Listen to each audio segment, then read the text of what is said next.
लगातार रूस यूक्रेन पर हमला कर रहा है। सुबह से एक के बाद एक धमाके अलग अलग शहरों में देखने को मिल रहे हैं और आज सुबह से 7 बड़े हमले यूक्रेन में हो गए हैं। तो आपको तमाम बड़ी अपडेट जो है वो हम बता रहे हैं। क्रूज और बैलिस्टिक मिसाइलों का इस्तेमाल जो है वो किया गया है। लंबी दूरी की मिसाइलों का इस्तेमाल जो है वो भी लगातार रूस कर रहा है और कीव की रिहायशी इमारत पर भी मिसाइल हमला हुआ है। ये बताया जा रहा है कीव से 200 से 250 किलोमीटर दूरी पर रूसी सेना मौजूद है। पूर्वी क्षेत्र सुमी से कीव की तरफ लगातार रूसी फौज बढ़ती जा रही है। दक्षिणी इलाके जैप्रोजिया पर भी मिसाइल अटैक किया गया है। तो लगातार इस खबर से जुड़ी जो भी बड़ी अपडेट्स हैं वो हम आप तक पहुंचा रहे हैं। एक के बाद एक नई जानकारियां जो हैं वो हम आपको दे रहे हैं। लेकिन सवाल जो है अब वो लगातार खड़े हो रहे हैं कि क्या अगले 24 घंटे बहुत ज्यादा अहम है, क्योंकि आज युद्ध का दूसरा दिन है। और इस दूसरे दिन की अगर बात की जाए तो यूएन कह रहा है कि यूक्रेनी नागरिक जो विस्थापित हुए हैं उनकी संख्या 2 दिनों के अंदर ही 10 लाख के ऊपर पहुंच गई है। तमाम बंकरों में डरे सहमे लोग हैं। कल भी हमने आपको तस्वीरें दिखाई कैसे बैंकों के बाहर हर जगह लंबी लंबी कतारें हैं और ये तस्वीरें युद्ध की स्थिति को दर्शाती हुई। छोटे छोटे मासूम बच्चे आपको नजर आ रहे हैं। यूक्रेन की स्थिति के लिए जिम्मेदार कौन है, यह भी अपने आप में एक बहुत बड़ा सवाल होगा, क्योंकि अमेरिका और नाटो देश की सेनाएं जो हैं वो अपने आप को यूक्रेन के युद्ध से कहीं ना कहीं अलग कर चुकी हैं। ऐसे में यूक्रेन जो अपनी रसूख को, अपनी हैसियत को समझ रहा था, क्या उसे इस स्थिति का आकलन नहीं था? उनके राष्ट्रपति ने जो फैसले लिए वो कितने सही उनकी आवाम के लिहाज से, ये तमाम सवाल अब पूछे जाएंगे। लेकिन फिलहाल 6 तस्वीरें वहां की स्थिति को लेकर, कैसे यहां पर हमला किया जा रहा है, रूस कैसे लगातार एक के बाद एक घातक अटैक कर रहा है, इमारतों में कैसे आग लग गई है, कैसे घर के घर जो हैं, तमाम बिल्डिंगें, घर वो धधक रहे हैं। हालांकि रिटेलिएशन जो है वो भी देखने को मिला है और दावे किए जा रहे हैं। लेकिन इन सब के बीच यूक्रेन की जो आम आवाम है उसकी क्या स्थिति है वो आप इस छठी तस्वीर से देख सकते हैं। वो डरी है, सहमी है और पूरी दुनिया की निगाहें हैं, क्योंकि मानवता को लेकर एक बड़ा खतरा जो है वो भी वहां पर बना हुआ है। और इन सब के बीच में हम आपको एक खबर ये बता दें कि चेर्नोबिल परमाणु संयंत्र जो है वहां पर भी रूस का कब्जा हो गया है। और ये बहुत बड़ी खबर इस लिहाज से है क्योंकि अगर वहां कोई धमाका होता है तो ये मानवता के लिहाज से भी बहुत बड़ी खबर हो जाएगी। और पुतिन, जिनके बारे में ये कहा जाता है कि वो फैसले लेने से पीछे नहीं हटते, उन्हें लोगों से ज्यादा उस परसेप्शन को बनाए रखने की अहमियत रखती हैं वो, जो उनके रूस को लेकर है। और अब जब वो वापस रशिया को ग्रेट बनाने पे तुले हैं, वापस सोवियत संघ का जिक्र कर रहे हैं, एक्सपेंशन की बात कर रहे हैं, क्या पुतिन ऐसा कोई कदम तो नहीं उठा देंगे जिससे मानवता या सभ्यता पर कहीं ना कहीं कोई बड़ा सवाल खड़ा हो जाएगा? यूक्रेन की बर्बादी की तस्वीर, क्योंकि यूक्रेन अब युद्ध में बर्बाद हो रहा है। बड़ी खबरें लगातार हम आपको बता रहे हैं। यूक्रेन पर रूसी शिकंजा जो है वो लगातार सख्त होता जा रहा है। एक के बाद एक, चाहे मिसाइल की बात की जाए या सबमरीन के जरिए बात की जाए या टैंकों के जरिए बात की जाए, हमला जो है वो लगातार हो रहा है। शुरुआत में कहा गया कि कुछ तय टारगेट हैं जो सेना से जुड़ी हुई जगह हैं, वहां पर हमला किया जा रहा है। लेकिन जैसे जैसे वक्त आगे बढ़ रहा है, ऐसी खबरें, ऐसी तस्वीरें निकलकर सामने आ रही हैं जिसमें यह दावा किया जा रहा है कि रिहायशी इलाकों को भी निशाना बनाया गया है।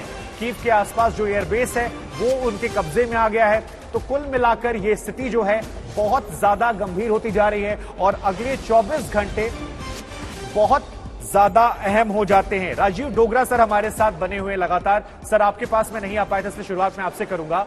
जरा ये बताइए कि जो तस्वीरें हम दिखा रहे हैं, जो 10 लाख विस्थापितों की बात की जा रही है, इनके लिए जिम्मेदार कौन है? क्योंकि अगर रूस के सामने नाटो और अमेरिका को कदम पीछे हटाने थे तो क्या केवल अपने हथियारों की सप्लाई या रूस पे सैंक्शन लगाकर रूस को कमजोर करना ही मकसद था? क्योंकि अब ये सवाल यूक्रेन के राष्ट्रपति पूछ रहे हैं कि भाई हमें अकेला छोड़ दिया आपने, और ये आवाम भी पूछेगी जिन्हें तस्वीरों में देख रहे हैं।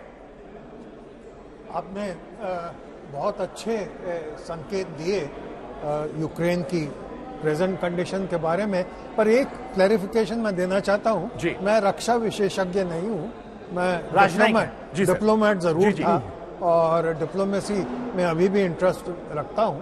तो स्ट्रेटेजिक इश्यूज पे जो भी पूछना चाहें मैं बड़ी खुशी से। कूटनीतिक तौर पर सर सवाल है कि क्या कूटनीतिक तौर पर जो ये कदम उठाया गया अमेरिका की तरफ से, ये केवल रशिया को कमजोर करना, अपने हथियारों की सप्लाई को हटाना, गैस पाइपलाइन, उसमें तेल का अपना जो इंटरेस्ट है उसको हित करना था? क्योंकि अगर आप यूक्रेन में फौज नहीं भेज रहे हैं तो यूक्रेन को क्या मिला? जमीन उनकी जा रही है, बिल्डिंगें उनकी धधक रही हैं, लोग उनके मर रहे हैं। ये बातचीत बहुत लंबी चल सकती है, पर मैं छोटे छोटे बिंदु आपको बताता हूं। शुरू में 2 महीना पहले बाइडेन साहब की एक स्टेटमेंट आई कि if Russia nibbles a little bit of territory we don't mind it. जी। अब निबल का मतलब ये है कि आप थोड़ा इधर ले लीजिए, थोड़ा उधर ले लीजिए, थोड़ा साउथ में ले लीजिए, तो अमेरिका को कोई फर्क नहीं पड़ेगा। इसका मतलब ये है क्लियरली कि आप एनकरेज कर रहे हैं रशिया को कि जाके अटैक कर लीजिए, पर पूरा वो कीव वेव की तरफ ना जाइए। दूसरा, हर रोज जैसे रेलवे का टाइम टेबल होता है कि हाँ ट्रेन आने वाली है, और उसके बाद दूसरे दिन कहते हैं कि हाँ वो फॉग के कारण या मौसम खराब होने के कारण उसका आना विलंबित हो गया, स्थगित हो गया। उसी तरह वो कहते थे हाँ रशिया 2 दिन के बाद अटैक करने वाला है, जबकि यूक्रेन के प्रेसिडेंट हाथ जोड़ के उनको कह रहे थे कि आप भड़काइए नहीं, उकसाइए नहीं उनको। तो डिप्लोमेसी तब होनी चाहिए थी, और इफेक्टिव डिप्लोमेसी यही होती है कि वो आपको हद से वापस ले आए, हद की तरफ ना बढ़ाए। तो आपने ठीक कहा कि अमेरिका ने जो भी किया है वो स्थिति को संभालने के लिए नहीं कहा जा सकता जी। मेरे ख्याल से, और अमेरिकन खुद मेजॉरिटी यही कह रही है, विशेषज्ञ यही कह रहे हैं कि this was a prime example of bad diplomacy. जी। अफगानिस्तान का जो झटका लगा था वो अभी खत्म ही नहीं हुआ था कि ये बाइडेन ने दूसरा, तभी तो उसकी अप्रूवल रेटिंग इतनी नीचे है। जहां तक सैंक्शंस का सवाल है, और भी इसमें बातें कर सकते हैं जो ये अमेरिका यूक्रेन का। तो सर एक इंटरप्ट करके क्वेश्चन और कर लेता हूं मैं। 2014 में भी आपने सैंक्शंस लगाए थे, क्या रशिया को यह पता है कि इन सैंक्शन से बहुत हद तक उस पर कुछ असर नहीं पड़ने वाला है, या बहुत हार्श नहीं है, इस वजह से वो ऐसे स्टेप्स उठा रहा है? आप उसे प्रवोक भी कर रहे हैं, मोटिवेट भी कर रहे हैं जैसा आप कह रहे हैं, और उसे डर भी नहीं है आपके सैंक्शन का, शायद कम से कम अब तक जो उसने कदम उठाया उससे लग रहा है। मैं आने ही वाला था, पर बहुत अच्छा किया आपने 2014 का भी जिक्र कर दिया।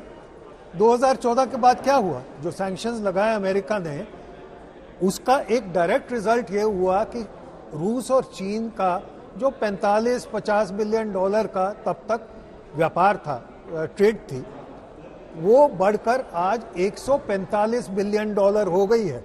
ये तो डायरेक्ट असर हुआ। दूसरा, जो सैंक्शंस से पहले ही ऑयल प्राइसेस बढ़ने लगे थे और अभी पता नहीं कहां तक पहुंचेंगे, तो उसका भी डायरेक्ट असर क्या हुआ? रूस को फायदा हुआ, क्योंकि रूस नहीं चाहता कि ऑयल प्राइसेस कम हो। जी। जहां ऑयल प्राइसेस 90-80 डॉलर से ज्यादा हुए, तो रूस के तो जो बैंक हैं वो भर जाएंगे, और उसको सिर्फ वेस्टर्न कंट्रीज को नहीं एक्सपोर्ट करना है। China is one of its major customers.